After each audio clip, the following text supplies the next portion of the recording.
now, here's Act One of The Old Ones Are Hard to Kill. It begins with a stethoscope, a blood pressure reading, an electrocardiogram, and an altogether satisfying report on the health of Mrs. Ada Canby. Well, can't see a thing to complain about, Ada. That little congestion you had last time is all cleared up.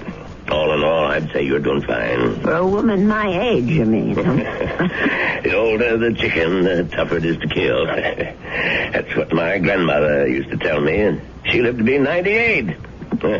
Speaking of relatives, you see much of Walter. My grandson? Oh, the usual once-a-year visit. And he always comes up with the same complaint. What's that? That I shouldn't be living all alone. That big house of yours must get pretty lonely sometimes. Well, the truth is, Dr. George, I'm not alone there. You're not? I decided to take in the boarder last month. Really? I haven't written Walter about it. I'm sure he'd object to my taking in a stranger, but there's really nothing wrong with Mr. Paulson, except his health, maybe. His health? What's wrong with him? Oh, the poor man's had a terrible cold for the past 2 weeks. Won't let me do a thing for him, though. Well, where did you meet this Mr. Paulson? He answered the ad I ran. He's just back from South America. Been living in Brazil for years. He's a very nice gentleman, really. He keeps himself and tends his birds. He has the loveliest blue parakeets. You can hear them chirping all over the house. Oh, it's the friendliest sound. Well, I don't see anything wrong with what you're doing, Ada. Just make sure you don't go and catch the man's cold. Well, there's not much chance of that. The poor man hardly ever leaves his room. Well, how much do I owe you? I'll send you the bill. I'm sure you'll forget all about it. Promise me you'll send it.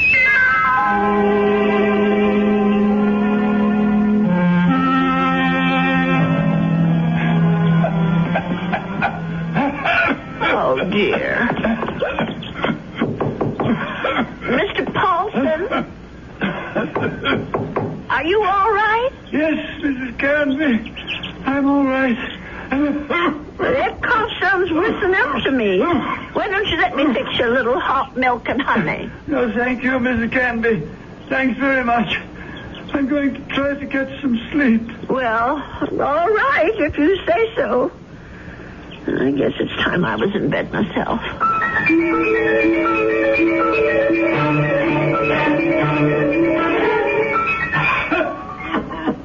Oh, my, listen to that poor man. I wonder if he keeps his birds awake, too. Mrs. Canby, please. For heaven's sake, is he calling me? Mrs. Canby! He is calling me. I'm coming, Mr. Paulson. Oh, no. Where are those darn slippers? I'll be right there. What is it, Mr. Paulson? What's the matter? Mrs. Canby. Mr. Paulson, just look at you. Why didn't you tell me you were so sick? I would have called a doctor. No, too late now. Too late. I know a very good doctor. I saw him only this afternoon. I'll go and call him right now. No, please, listen to me. Well, I've got to get help for you, Mr. Paulson. I'm dying. Confession. Well, do you want to preach? Is that what you want? Richardson murdered 10 years ago. What? Murder. I did it. I killed him for money. I was paid. Did you hear me? Oh, Lord. Mr. Paulson, do you know what you're saying? Do you understand me? Lindell is innocent. I killed Richardson, not Lindell. Well, let me get help. You can tell them yourself, Mr. Paulson, and the police and the doctor. You tell them, please. Tell them to free Lindell. He's innocent. Tell them I'm the one who killed Richardson 10 years ago. Oh, I don't know anything about such things, and I don't want to. I did it. I killed Richardson. I did it. I don't want to hear it. Please don't tell me. Please. Mr. Paulson, Mr. Paulson? Oh, dear God, I think he's gone.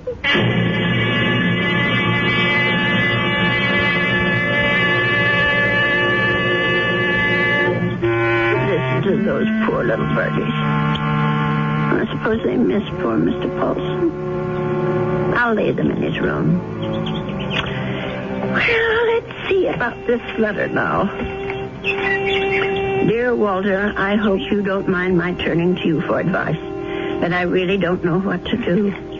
It's been 3 days since my boarder, Mr. Paulson, passed away, and I still haven't told the police what the man said to me. I just can't bring myself to get mixed up in anything like this. Dear, what's the use of writing Walter? He'll probably think I've dreamed it all up. No, I'll just forget it.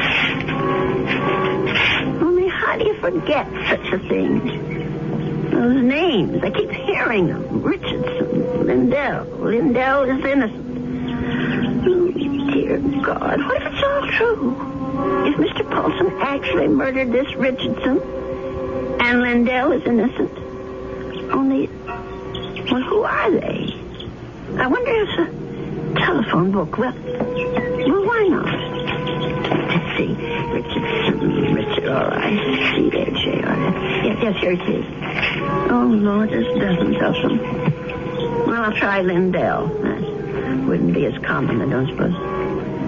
Yes, here it is. There's only about half a dozen, then.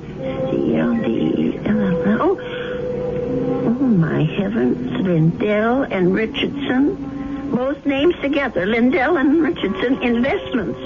9 Concourse 4153132. I wonder if... Well, maybe it's the only way to be sure.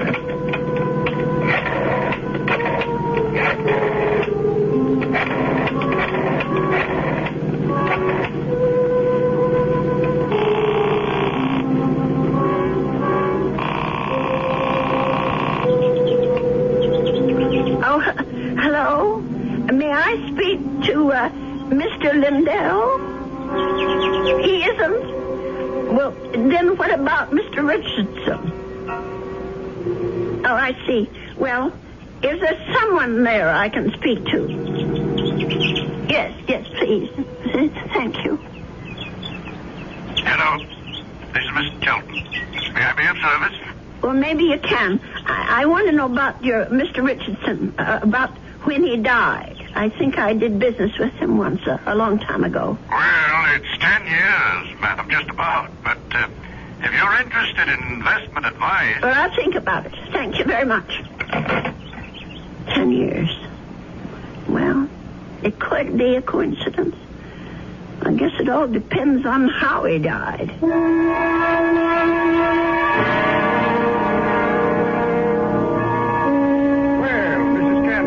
Come in. Have a seat. Thank you. Well, now, how can we be of help to you? Well, I didn't come here to get help, Mr. Shelton. I came to help you, as a matter of fact. Or rather, somebody you know. Who would that be? Mr. John Lindell, the man who was supposed to have murdered Mr. Richardson. I'm afraid I'm not following you. Well, it took me all week to find out what happened to those two men, and finally I found the story in the old newspaper room down at the library about Mr. Lindell being indicted for killing his partner. But I'm sure you know the whole story a lot better than I do. Well, of course I know the story, but that was quite a long time ago, Mrs. Canby. 10 years doesn't seem so long when you're my age. Anyway, the point is that I can help your Mr. Lindell, only I can't do it alone. Did you know John Lindell? No, I didn't. Nor Mr. Richardson, for that matter. The man I knew was named Paulson. Who? I rented a room to Mr. Paulson, and he died about 8 days ago of pneumonia. I was there when it happened. Well, that's unfortunate, but... Before he died, Mr. Paulson told me something about Mr. Richardson's murder. He said Mr. Lindell hadn't been responsible, that he, Mr. Paulson, had committed it. For money. Oh, Mrs. Canby, listen to me. It was this man Lindell that bothered him. The fact that he was in prison for something he didn't do. I thought I should tell you this, Mr. Shelton, because you knew both of these gentlemen. It said so in the newspaper. Mrs. Canby, my dear woman. What? I don't know what silly story you heard, but it's completely wrong. There wasn't any question about what happened. This boarder of yours, whatever his name is, merely had an obsession. Well, just the same, I thought you could follow through on this business. Yeah. Tell the police. Because if it is true, Mr. Lindell should be freed. On evidence like that? Well, I don't know anything about evidence. I'm just telling you what I heard. Well, never mind. I suppose I should have told the police myself. Oh, wait, Mrs. Canby. Let me put your mind at rest. John Lindell is no longer in prison. He isn't? He's dead, Mrs. Canby. He's been dead for the last 3 years. Oh. He wasn't a young man when all this happened, when he accused his partner, Fred Richardson, of defrauding him and shot him dead. He died? In prison? Even if all you say is true, that this man was Richardson's murderer, you can't help John Lindell any longer. He's beyond that. But his name, don't you want to clear his name? Have you any proof? Any living witness? Just myself. Forget it, Mrs. Canby. That's my advice to you. The old wound is healed. Don't reopen it. Oh, well, it troubles me so. I haven't thought of anything else since it happened. Perhaps if I saw a minister, if I had some advice from a man of God, maybe... Mrs. Canby, now you said something. Now you've shown me the way. That's where our answer lies, dear woman, in prayer. Mm-hmm. In the forgiveness of our dear Lord. Will you pray with me, Mrs. Canby? Pray? Here? Why not? God is everywhere. Please, join me. Dear Lord, tell us what to do. Give us your divine guidance. Show us the path to righteousness. Mr. Shelton, Help us, O Lord. Help us to understand. Teach us to forgive the sins of others and to forget them. To forget. I feel much better now, Mrs. Canby. Do you? I'm not sure. Let us turn this matter over to God, Mrs. Canby, not to the police, but to the Lord. It's in His hands now. Don't you agree? Well, in a way, that's true. Since they're dead now. All of them.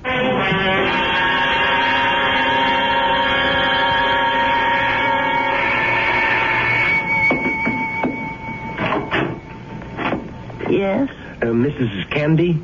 Yes? My name's Stuart Winfield, Mrs. Canby. I understand you have a room for rent? Yes, I do. Well, I'm new in town. I just arrived from Philadelphia. I've been staying at a hotel, but I'd like something homier.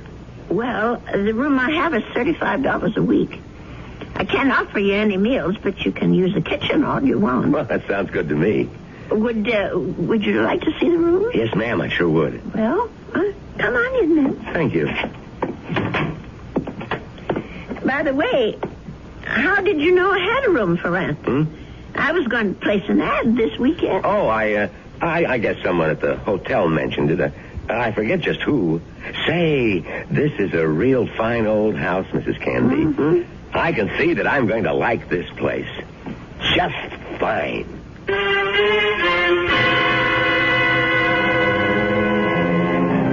And so Mrs. Canby has a new boarder. He's a very personable young man with a great deal more charm than old Mr. Paulson had. Perhaps in a little while, Mrs. Canby will be able to forget her former boarder and the shocking confession he made on his deathbed. I'll be back shortly with Act 2. I was...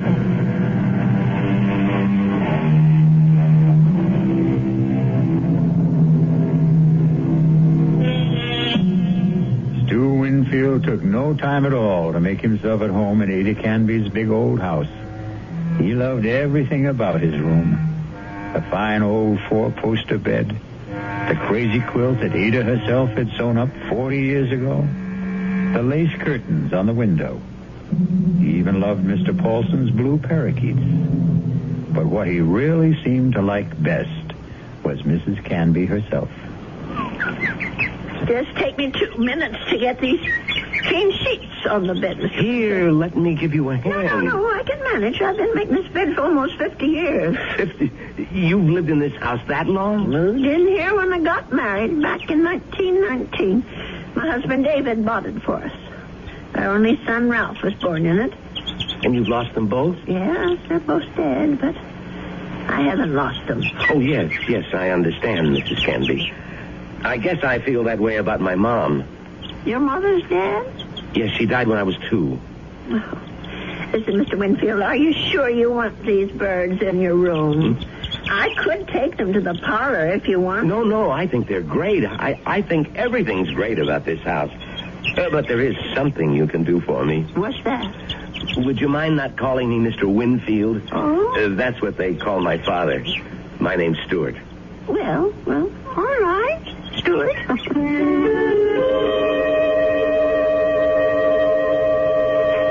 Dear Walter, I think it's about time I told you that I have a boarder in my house. Mr. Winfield is the nicest young man you could want to meet. He's a great deal friendlier than my first gentleman, Mr. Paulson, and he seems to like nothing better than to sit around evenings and talk. We talk about his home and his parents and his plans for the future. I think the poor boy misses his home and family, and I'm sort of a substitute for all that. You know, it isn't really fair, Mrs. Canby. You said I had kitchen privileges, but that doesn't mean you have to cook for me. Well, it's a pleasure, Stuart. I haven't had anyone to cook for in years. You're kidding. You mean to say you cook this good without practice? Oh, you're just being nice. I'm sure that stew is just plain ordinary. It's terrific, no kidding. It tastes like, well, it tastes like home, if you know what I mean. It depends on whose home you mean. Well, my mom cooks stews like this. That's what I meant. Your mom? Well, but she died when you were only 2. Oh, well, I guess I didn't mean my mom exactly. I was thinking of my Aunt Martha. I mean, she's the one who sort of took over the cooking and stuff after my mother died. And my father's sister, you know? I see. Well, that was lucky that you had someone to take her place. Yeah, that's right. Excuse me. My, Stuart, you're not coming down with anything, are you? No, I'm fine. Just a little case of the sniffles. Listen, if your room isn't warm enough, I have an extra blanket. No, the room's just fine. Don't worry about it. Oh, you be sure now. I know I felt a little guilty about poor Mr. Paulson when he got sick. Maybe I didn't take good enough care of him. Paulson? Mm-hmm. Was that your former boarder, the bird lover? Yes, that was his name, the poor man. Tell me about him.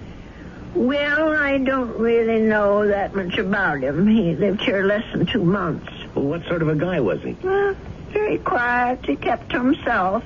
Did you say he was from South America? I don't remember if I did or not.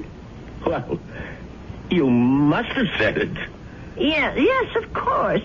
He was American, but he'd been living in Brazil. I don't know why exactly. Although, come to think of it, maybe I do. What do you mean? Well, it just occurred to me that Brazil might be just the place for someone who came into a lot of money and wanted to leave the country. I don't understand. Oh, my. I really think you are getting a cold, Stuart. I'm getting that blanket out this minute. Now, wait, Mrs. Canby. I'd rather hear about... Never mind. I don't want to take any chances. I'll be right back. Yes, Mrs. Canby. Don't take any chances.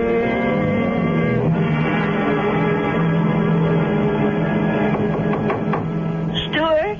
Yes? Come in. I brought you a tray, Stuart. Oh.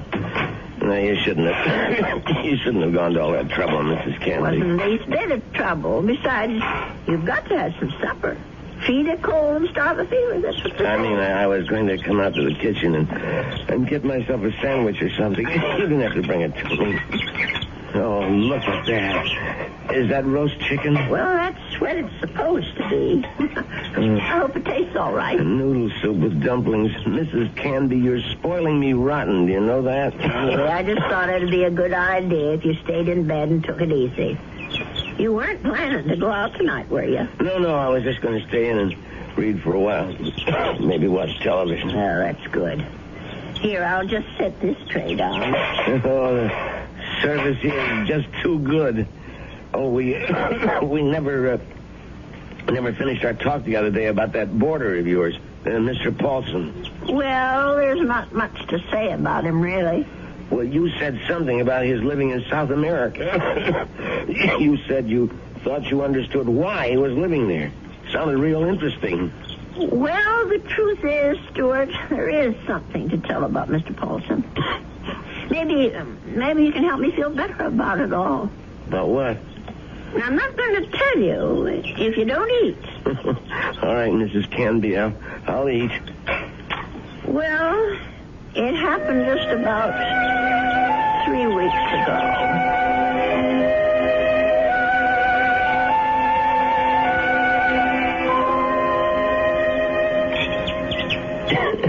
You know something, Mrs. Candy? That's about the best roast chicken I've had in years. I'm sure I spoiled your appetite with all my chatter. No, that was a really interesting story. But what do you think of it all, Stuart?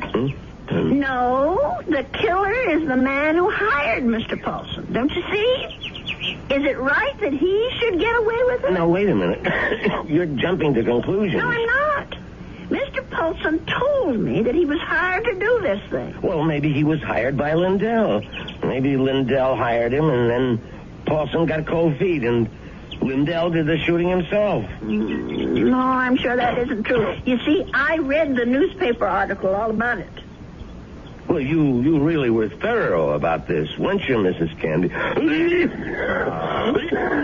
poor man. That cold's gone to your chest now, hasn't it? No, I'm all right. Stop worrying about me. Let's talk about this other problem of yours. Well, maybe I'm making it more of a problem than it should be.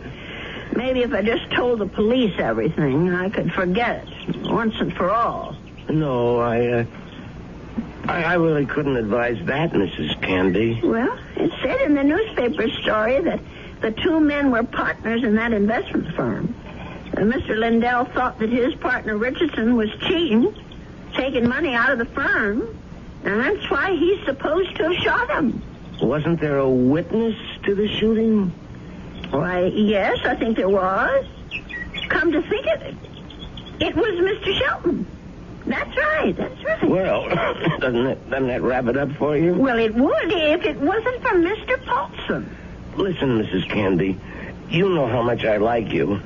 Why, in just a few days, you're more like family to me than my Aunt Martha ever was. Well, it's nice of you to say, Stuart. And that's why I want you to listen to me about this. That's why I want you to forget about this whole foolish thing. And listen to you. You sound awful, Stuart. Just terrible. No, I'm all right. No, you're not all right. I'm going to get you some cough medicine right this minute.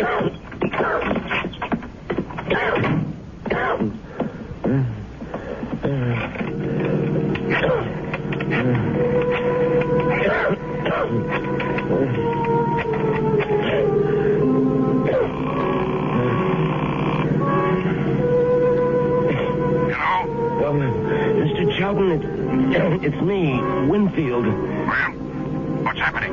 I think I better stick around for a few more days, Mr. Shelton. The old lady's beginning to get fidgety, if you know what I mean.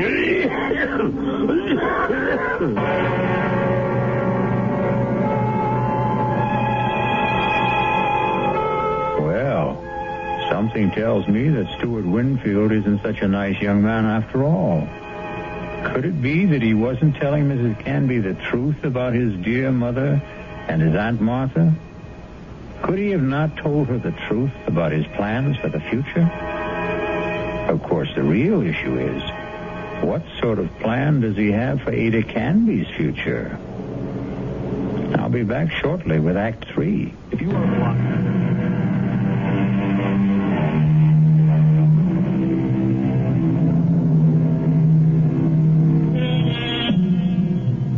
Mrs. Canby. She isn't sleeping well tonight.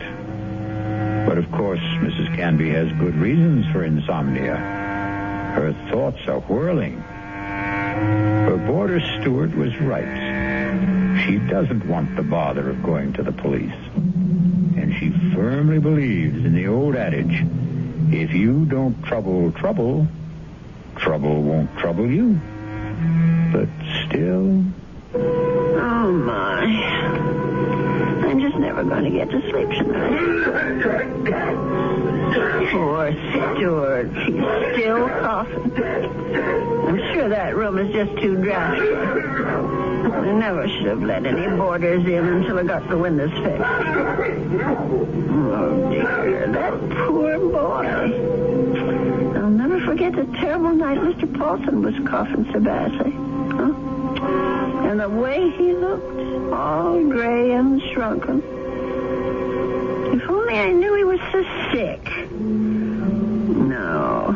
If only he'd never even come to this house. Mrs. Canby, I killed Richardson. I did it. Do I ever forget the sound of that man's voice? Lindell is innocent. Lindell is innocent. That poor man. All the years he spent in jail for something he didn't do. Let sleeping dogs lie, Mrs. Canby. My Aunt Martha always said, let sleeping dogs lie. If only I could get some sleep. Let us turn this matter over to God, Mrs. Canby. Not to the police. Not to the police.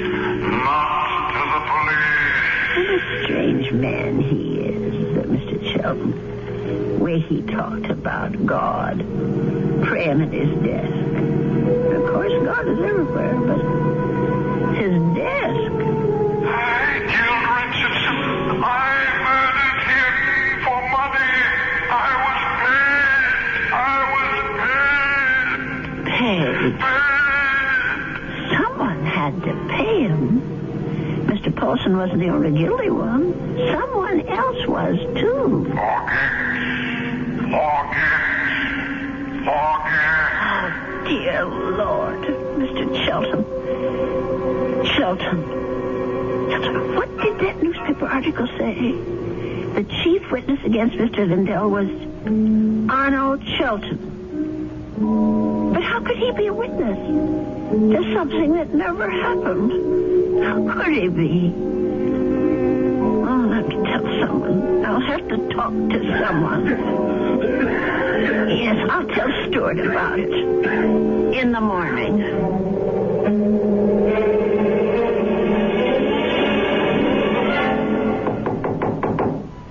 Stuart, are you awake? Yes, I'm up, Mrs. Canby. Come in.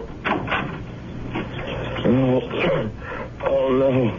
Now, don't tell me I'm getting breakfast in bed, too. Well, I know you had a terrible night last night, Stuart. You were coughing much worse than ever. I guess that medicine wasn't very good. Sorry I kept you awake, Mrs. Canby. No, that wasn't your fault. No. Something else kept me up. What was that? Oh, my mind, I guess. Maybe I should say my conscience. Oh, that sounds serious. But it is something serious, Stuart. Well, I might have let a man get away with murder. No, it's even worse than that. He did something worse than murder. You're talking about Paulson again. No, I'm talking about the man who hired Mr. Paulson. He didn't just have that man Richardson shot. He let an innocent person go to jail and die there.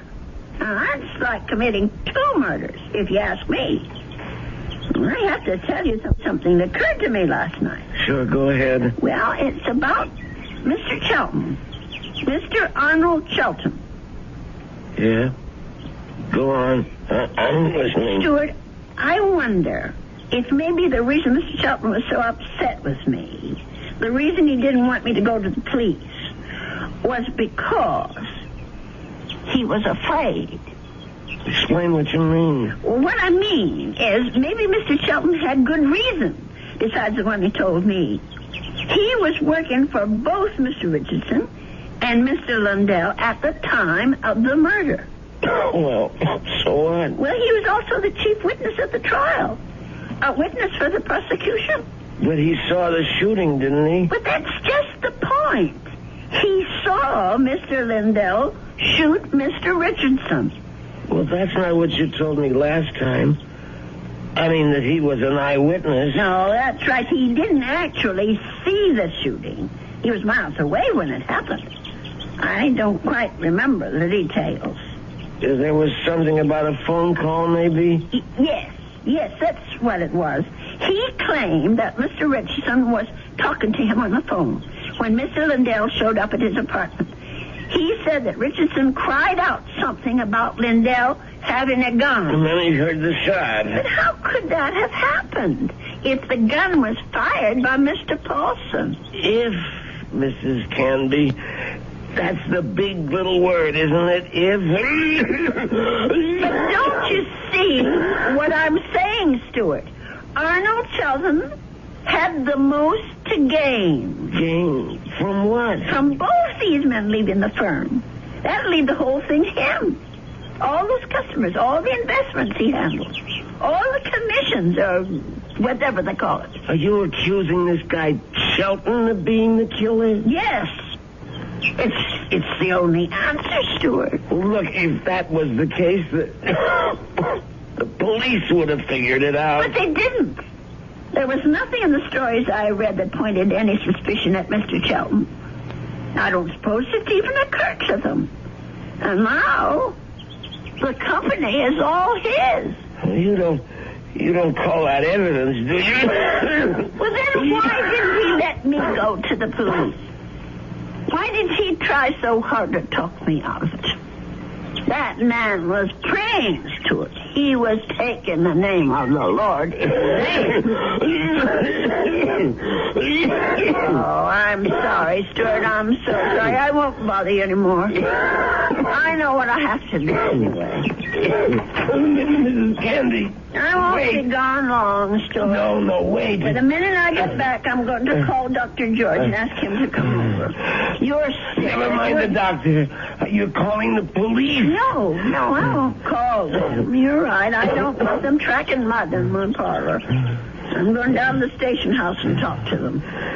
I'll get dressed now and go straight there. Please think about what you're doing. I'll tell them what I know, and they can do the rest. Now, you try to eat something, Stuart. Please. Mrs. Candy.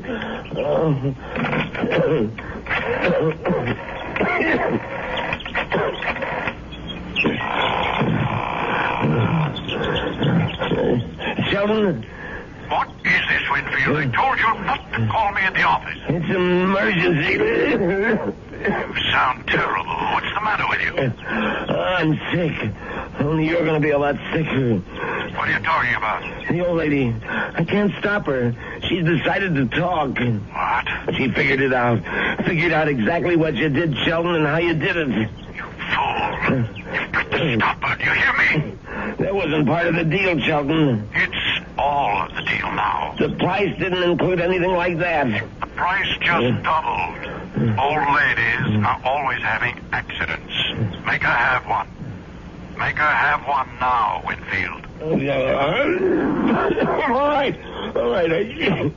She's gonna have a fall down the cellar steps. Right now. I gotta get my robe on and my slippers. I gotta hurry.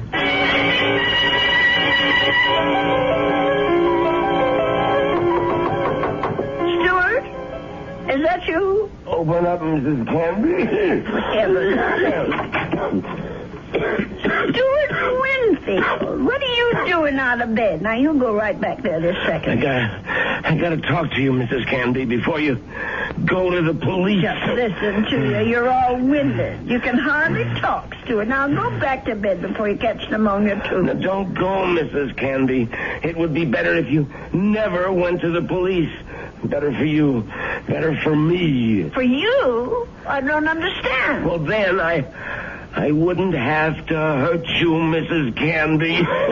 That's what I mean. I wouldn't have to do anything bad to you. Stuart, what in the world are you talking about? Come on, old lady. Stuart! You're smart, all right.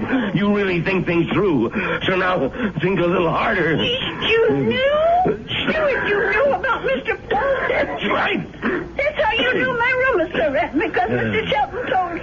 how you're getting there, Mrs. Canby. That's why you rented it. That's why you were sent here. Just to watch you, Mrs. Canby. Just to see that you stayed sensible.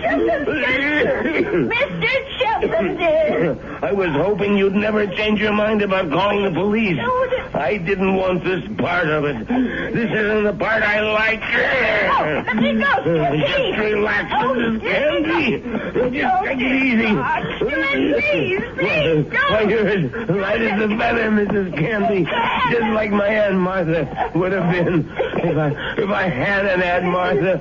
Please, let me down. Please. We've got a date now, Mrs. Canby. Let me go. There, let me go. Don't put up such a fight, Mrs. Canby.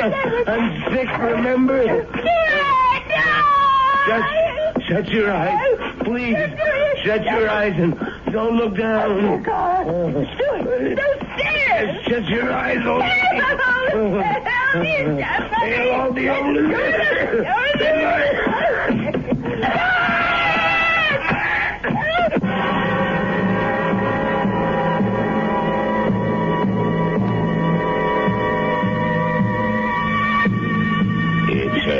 It's all right now, Ada. Just be glad that it wasn't you at the bottom of those stairs. Will he be all right, Dr. George? Now, what do you want to worry about that man for? Truth is, his injuries don't amount to very much. A couple of broken ribs seem to be the worst of it. But he'll be a patient for some time before they can put him in prison where he belongs. Him and his friend. What was that man's name again? You mean Mr. Chelton? Have they arrested him? Yeah. That's what the police detective said. I don't understand. Stewart's injuries aren't serious. It's not the fall that made Winfield so sick. His case was diagnosed as simple pneumonia at first. And then I remembered about your first boarder. Nelson, was it? No, Folsom. Yes, Folsom. But he had pneumonia, too. He died of it. Oh, is pneumonia contagious? Yes, it is, but this disease was even more contagious.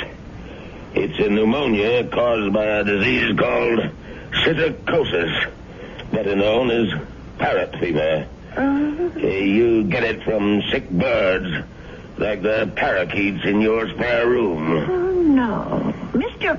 Paulson's bird. Sorry, Ada, but they had to be taken out and destroyed. Oh, what a shame. There's one reason I feel sorry for them. They saved your life.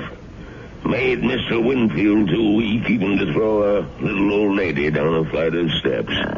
Those poor little creatures. Yeah, but you can be grateful they didn't make you sick, too. Parrot fever is so contagious that no more than one person in 1,000 could be exposed to it and escape infection.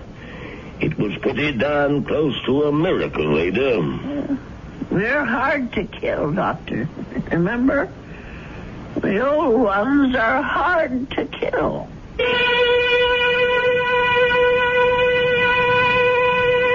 They say that people are living longer than ever before. And when we look at Ada Canby, we can understand why. She's a tough old lady. So tough she could withstand the threats of man, beasts, and birds. So let that be a warning to all those who think that our senior citizens are easy prey for crime. Watch out. They may turn the tables on you. Or the stairs. I'll be back shortly.